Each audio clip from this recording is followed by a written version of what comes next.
2 semaines après la réouverture des frontières, le Crocodile Park prépare activement la relance de différentes attractions qui font la renommée de ce site singulier de l'île.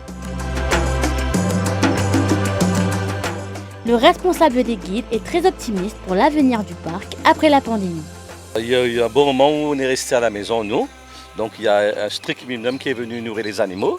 Et ensuite on a commencé à venir pour entraîner les animaux au fur et à mesure, être habitué à nouveau avec les gens et tout ça. Et puis on a commencé à ouvrir pour les Mauriciens qui étaient là. Donc ça a toujours marché, mais un petit peu lentement. Alors donc dès l'ouverture de frontières, on a vu les touristes commencer à venir. Là on est à peu près quarantaine, cinquantaine de touristes par jour. Et aussi avec les Mauriciens, donc c'est très encourageant.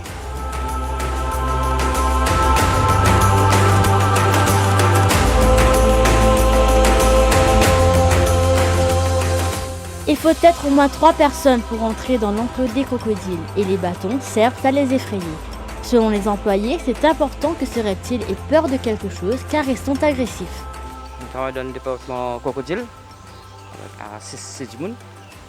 Mais quand matin, nous rentrons à 7h, parfois 6h, tout dépend. Là, nous réunissons une équipe pour nettoyer le bassin crocodile ici. Et tout le temps, nous sommes vigilants, on prend beaucoup de précautions à cause agressif ban crocodile là. Il y a un qui peut veiller, c'est pas des qui peut y avoir un bâton. Un qui peut pas se rac, les nettoyer, checker.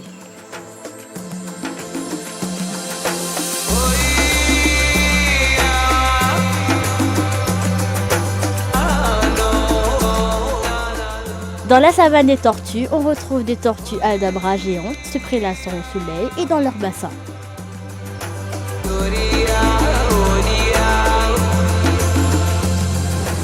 Je travaille à la vanille depuis 18 années. Je m'occupe de tortues, gros tortues à Aldaba. Et plus gros tortues ici, là, il y a 110 années. Il s'appelle Domino. Et puis, tous les matins, je rentre nettoyer, organiser pas pour tout nettoyer propre, ramasser le mal propre, pour qu'ils n'aient pas mangé le mal propre, parce qu'il n'est pas bon pour eux autres.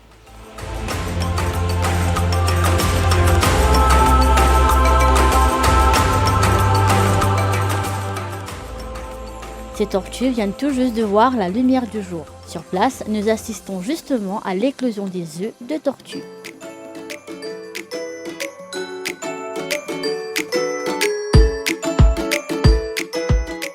Ma spécialité, c'est les œufs de crocodile, les éclore de crocodile, les tortues.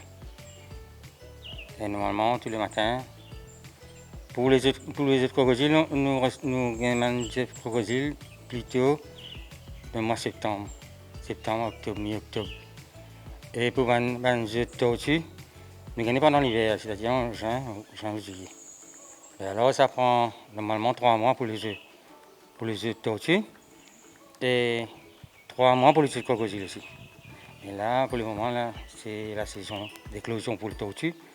Mais en ce moment, nous pouvons récupérer les œufs de crocodile aussi.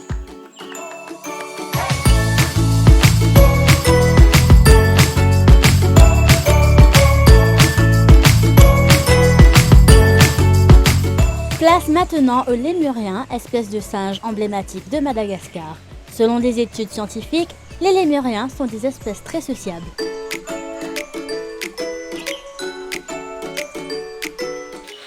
Occuper, laver, faire le nettoyage, tous les cages des animaux.